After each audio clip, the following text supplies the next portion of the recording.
This is Steve Hannley, It's Matt Whittaker. and we're going to be talking about a really highly anticipated game tonight. It's a game that has been known about for a long time, many months, many moons, in fact, and it's one of those games that it's independent, yes, but it's a beautiful, stunning game that has a really unique art style, a lot of interesting puzzles going on, and it's a game that is the follow-up to one of the most loved games, indie games, I should say, of last generation, Braid. So, Witness, Matt, you've been playing that for a while, and your review went up today. What do you think about it? I'm very perplexed because of the Witness. Why is that? Hello? Because I thought this was Firewatch. Yeah. Uh, Yeah, that's what the guy said on the phone. so Campo Santo, they've had this game in development a long time. Excuse me? It's a game you walk around in this beautiful environment. Talk a little bit more about this game, Firewatch game. The Witness Watch. Hiked for 2 days. Sure, That yeah. was really fun. Well, now you're just confusing everyone. Well, okay, so the Witness is the cell-shaded first-person Fine, then walkabout can I- with the mazes sleep and the forever? colors. And Firewatch is the first-person walkabout that's cell-shaded, that's mostly orange. That's the difference between the two. Okay. Well, you can see how people could get confused. I mean, we've played both games, so I mean, I literally reviewed these two games within a couple weeks of each other. And I mean, you definitely start to. I'm good with cell shading for now. Like, So- not that I have anything against it, but it's time to move on. which one's better? Good night. Firewatch is a better game for me than The Witness. What makes Firewatch so great? I've heard it's kind of a short game. So, I guess first and foremost, Firewatch. It took me 4 hours to beat it. The first time I was able to run through it in 2 hours, knowing where to go. The second time, some people it takes up to 5 or 6.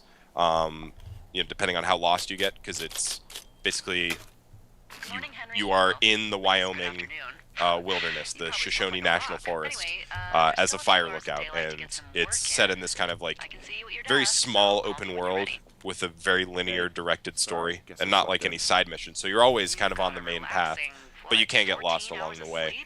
So that could make it be a little longer, but I think The Witness is a great game. A lot of people have been really championing that as the game of the generation so far, and I think it's a fantastic puzzle game. I'm just not super into how pretentious that game gets, and I know people have like a really set of strong opinions on that on both sides of the fence. But Firewatch was just like a really refreshing human story, and it kind of shies away from a lot of the things that video games have trained us to expect from narratives, not in some sort of crazy bombastic way, but it's a story about a very broken man whose only line of communication in the forest is a fairly broken woman, and strange things start happening, and basically they only have each other to depend on, and it's not the type of game where some grand conspiracy unfolds. It's very human and very grounded and very real, and I was blown away by this game. I thought, at first it might be going down a set of different paths, but by the end of it, I was blown away by this game. It's one of the best walking simulator first-person experience roamabouts that's out there probably right now, I would say. Would it be fair to call it a National Park Ranger simulation? What did I refer to it as in my review? I think I said it was like a lonely man in the woods simulator or something. Secure. It's not really a park ranger simulator because you're mostly just investigating bizarre happenings in the forest more than you're reporting people for forest fires. Like you stumble upon some teens causing trouble, and there's weird areas of the woods that you don't understand the backstory of, but it's more of just like a lonely man trapped in his own head running away from his problem simulator more than anything. So, are there elements of horror throughout the game? So no, Okay. not like to answer your question flat out, no. It's called a medicine wheel out here. Firewatch does something very similar to what Gone Home did in that the player can think there are scary elements or elements of horror present, but they're not actually there. So the Gone Home example is like you're in this creepy dark house, and Keep it in mind. you don't know what's in it, and like that's inherently scary. And even though that game doesn't really touch on anything horrifying at all, in fact, it's quite the opposite. Firewatch is very similar. There are moments. There's a couple moments that kind of gave me a little fright. Steep. How do you expect me to get down Just this? because I'm very sensitive to like noises appearing. And it's very tense because What about shitty you're boss out in the who's middle gonna of the get me forest killed and hill? and literally anything could be out there when you think about That's it, actually because English A, or not in my you know, job you don't know description. what's around you, and B, it's a video game, so pretty much anything goes. And there's like this sense that something bad is frequently on the horizon. But it's not that type of game. It's not a horror game set in the woods, but there's elements of tension that evoke similar feelings to many horror games out there. But I would say that's more There of really is something a that whole lot of players nothing out here, like huh? construct in their own head rather than something that the game actually does. Now, the game takes place in 1989. Is there a reason for this, or is it just kind of a willy-nilly, they don't want to be in the present day sort of a date? Well, it's mostly so that they could play Cheap Talk on a ghetto blaster in the middle of the woods. Cheap Trick or cheap Talk? Cheap Trick. Okay. My bad. Press play. I found Great the song. supply box. That's a good song. Yeah, it's a really great song. It's set in the 80s. I don't think if it was set in 2016, I don't think it would be a little bit different because there's sort of that constant connectivity that we have in our time. And People lose their shit doing this if you job? set It's the a game in note that says the guy 1980, just then left you his post. can establish the line of communication between Henry, the main character, and Delilah as only taking place through a radio and have that feel really grounded and realistic. wasn't planning on Because you couldn't, just hop on the internet and pull up someone's face on a device that fits in your hand in the 80s.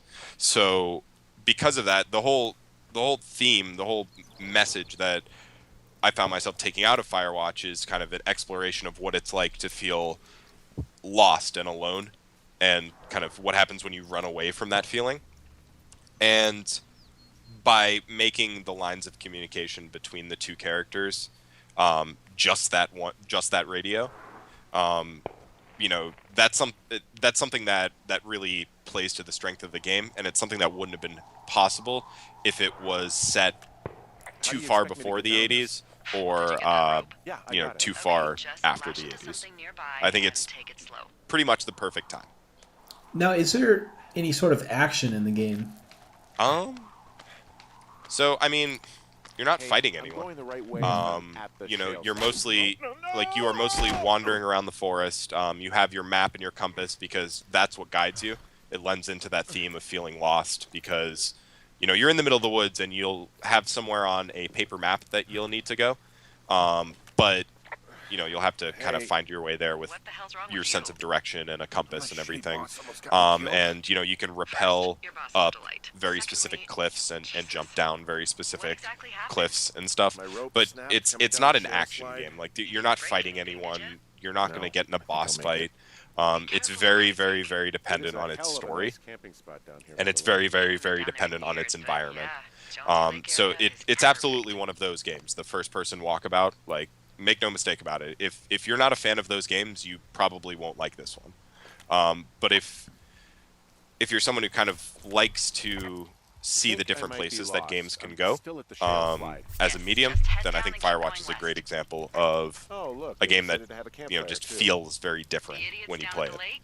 Now, Matt, you're a bit of a city dweller living in the Boston area. After playing this game, did it inspire you at all to want to go camping, spend a week in the wilderness? Absolutely not. No. Do you have a fear of bears, or? I have a nice heater in my house and all my electronics, and in this city you could spit on you could spit in the air and it would land on a great restaurant. and everything you can need at the palm of your hand. I've never been a camping person, and that's why it's kind of funny that this game spoke to me, because I really don't like the great outdoors. I like doing stuff outside, but like going out in the woods and sleeping on the ground in order to get in touch with nature is definitely very foreign to me, and I would not choose that life. So there's only 2 voice actors in this game, Rich Sommer and Cissy Jones. How did you feel their performances were? Shitty manners, drink shitty beer. What, you don't like a So, on a hot day? There's 2 main voice actors in the game. I'm not going to say anything more than that. Sure. But there's 2 main voice actors in the game, and their relationship and their performance with one another, and how they really connected with one another through their dialogue, makes that game what it is. Without that interaction between the 2 main characters, you're looking at a game that tells, just kind of a Why? 'Cause you're 12? lame story almost, because so much of what you do is dependent on the characters talking to one another. You have constant dialogue choices that you can choose to engage in or not engage in, and it's not like Telltale where Henry says something, he chooses to say something maybe a little bit more sarcastic than sensitive to Delilah. It's not going to put a prompt up in the corner of the screen saying that, Delilah's going to remember that. And it's not there's not multiple endings, and there's not multiple, main story beats. Like, your journey is your journey, and your destination's your destination. But the way you kind of weave along the way and how Henry and Delilah interact with one another changes based upon how you choose to respond to her, how you choose to engage her, and when you choose not to do either of those things. So if you ignore her, you only have to talk to her 7 times in the entire game in order to progress. So you could ignore her all the way, and she'll speak to you like someone who is being a jerk and ignoring her. And I did that during my second playthrough. I either ignored her or was completely cold when she tried to get to know me. And she's a totally different character. And your relationship with that game is totally different, because it could go from a story about a man who is experiencing great hardship and finds this friend out in the middle of nowhere that he can't even see. Or you could be someone who's completely running away from their problems, running away from the world, and shutting themselves off. So that dynamic between the 2 of them, between the 2 main characters, is the biggest hook here, other than, obviously how the game looks. Those are really the 2 main things, like the how those characters interact and how that game looks, and you could even throw in kind of the message that it sends along with it as kind of the main draws here. Now, Firewatch is a type of game that I would call a quote-unquote anti-game, in the sense that it kind of takes the idea of what a video game should be and has been and turns it on its head. As you said, there's no action, there's really no, as far as we know, monsters or anything lurking in the background. It's kind of a straightforward, artistic sort of a measure, and we've seen so much of that. We mentioned The Witness earlier. Does this kind of trend in gaming right now, does it bother you? Do you find games like Firewatch at all pretentious? I find the opposite argument against games like Firewatch, when people argue that they're not games, that bothers me for some reason, because to me a game is you have to interact with it in order to progress through it, right? So you can't just turn on Firewatch and sit back on the couch and watch it, play itself. You have to interact in order for that experience to work. It's the same thing with even something like Sybil was a game that I enjoyed, which is basically an hour long, and you're on a 19-year-old girl's desktop. And if you don't interact with that desktop, story's not going to progress. Same thing with her story. Same thing with, The Witness and its puzzles, or Gone Home and walking around that house, or even something like Dear Esther, which is a game that not a lot of people hold in as high a regard. Even something like Everybody's Gone to the Rapture, where I think that game has some real problems that something like Firewatch illustrates. All of these experiences cannot be seen to completion without some sort of interaction. And to me, that indicates that we can classify it as a game. Now, maybe game is the wrong word for what we're doing with this medium. Maybe that's an outdated term. But, to dismiss an entire genre, or say that we're oversaturated with this type of thing. When we get, a different, AAA open world game where you climb towers and open up new areas of the map every 5 minutes, and to suggest that for people to argue that we're oversaturated and it's like enough with these artistic experiences that aren't games, it's kind of like, well, that's fine if you think that, but you're kind of missing out on some really, really awesome opportunities to interact with this medium. So I think that Firewatch out of most of them is almost the most game-like.